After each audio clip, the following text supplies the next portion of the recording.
Roll call.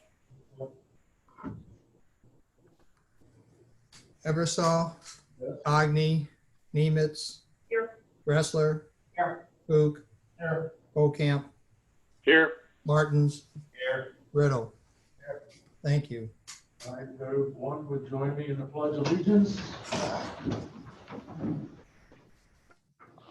I pledge allegiance to the flag of the United States of America and to the republic for which it stands, one nation, under God, indivisible, with liberty and justice for all.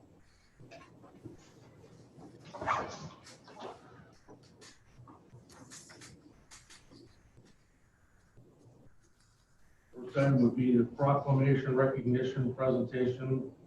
Andrea Yoakum, Historic Main Street. We're actually going off of, it looks like you may have an old agenda. In the interest of expediting this, I would move to public input, Mayor Pro Tem. Okay. Is there anyone that has the public input that's on the, what, no? Okay. Comments and announcements by the mayor?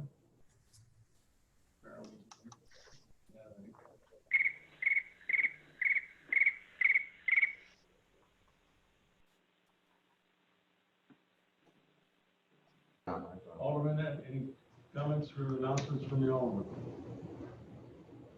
Department directors?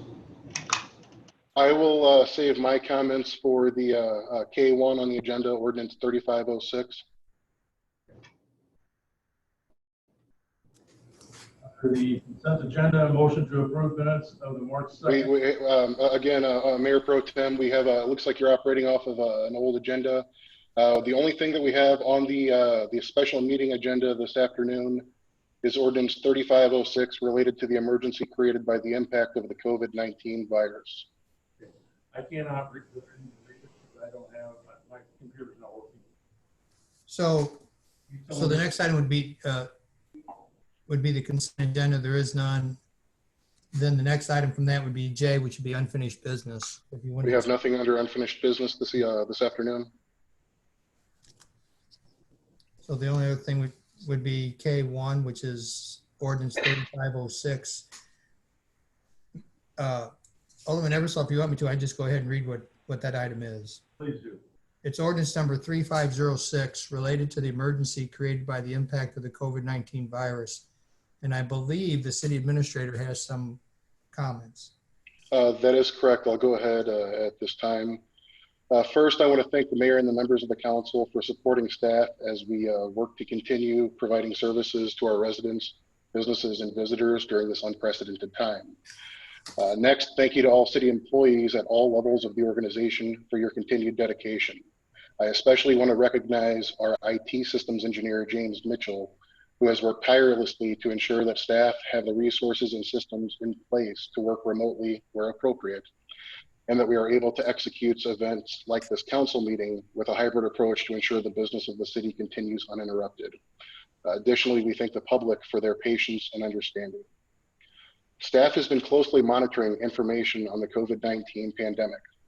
We have participated in bi-weekly conference calls with Governor J.B. Pritzker, which include updates on the state's effort to control COVID-19 through the Illinois Department of Public Health and the Illinois Emergency Management Agency. The city has implemented new ways to communicate relevant information to all of our stakeholders. First, this platform we are currently utilizing has been adopted for public meetings. We will continue to evaluate the effectiveness of this approach in ensuring open and transparent government. An automated call system has been implemented to communicate information to our bars, restaurants, and other businesses regarding Governor Pritzker's executive orders impacting their operations. Additionally, today, an email distribution system was implemented to push information on the Illinois Department of Commerce and Economic Opportunities small business assistance programs to all Columbia's businesses. I encourage everyone to continue checking the city's website, columbiaillinois.com, for information on COVID-19. The purpose of Mayor Hutchinson's emergency declaration issued last Friday was not to incite fear or panic throughout the city. This measured approach reemphasized the attention owed to the COVID-19 pandemic. This allowed the city to take steps necessary to protect the safety of the public and city personnel. As a result, city facilities have been closed to the public since this past Monday. Additionally, although a federal and state disaster declaration has been approved, the city felt it prudent to issue its own declaration to ensure it is eligible to receive any federal or state reimbursement for expenses incurred by the taxpayers of Columbia related to COVID-19. The ordinance being considered at this meeting extends the mayor's declaration for up to a 60-day period, unless sooner repealed or amended by the city council. Additionally, it contains the following provisions. City council meetings may be held via electronic means in accordance with the direction from the governor's office. That allows the cancellation of board and commission meetings, provides for the extension of deadlines established by city code, allows the suspension of licenses and permits that could impact the public health or well-being of residents or visitors to the community. It allows the continued closure of city facilities to the public. It authorizes the extension of payments due to the city, including ordinance violations, utility bills, and lease payments. It postpones the April 9th, 2020 administrative tow hearing until May 14th, 2020. Most notably, this will impact public hearings scheduled before the Plan Commission on April 13th, 2020. If Ordinance 3506 is approved, Mr. Dunneke will reach out to all affected parties with due notice. All other non-essential events and meetings hosted and facilitated by the city have been postponed.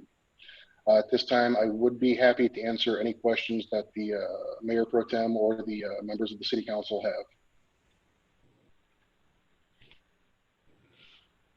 Any questions? Doesn't appear to be any. If there are no questions, it would be appropriate, excuse me, to entertain a motion for the approval of Ordinance 3506. Alderman Ressler, second by Alderman Martins. Roll call. Eversol. Yes.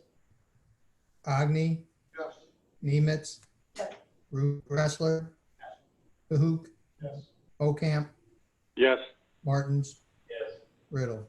Yes. Thank you.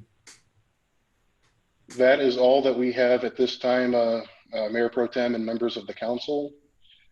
We will certainly work to keep you all updated with information on COVID-19, the pandemic, and the impact it has on the city's operation moving forward. At this time, we do anticipate proceeding with the April 6th council meeting as scheduled. If anything changes on that, we will certainly keep you apprised of that, but we will plan to utilize a hybrid approach that we're using here with Zoom meetings. No need for executive session then? No, sir. Thank you. If that's all business, is there a motion to adjourn? Alderman Nemitz, Alderman Agni, second. Roll call. Eversol. Agni. Yes. Nemitz. Yes. Ressler. Yes. Cahook. Yes. Ocamp. Yes. Martins. Yes. And Riddle. Yes. We're adjourned. Thank you, everybody. Thank you. Thank you.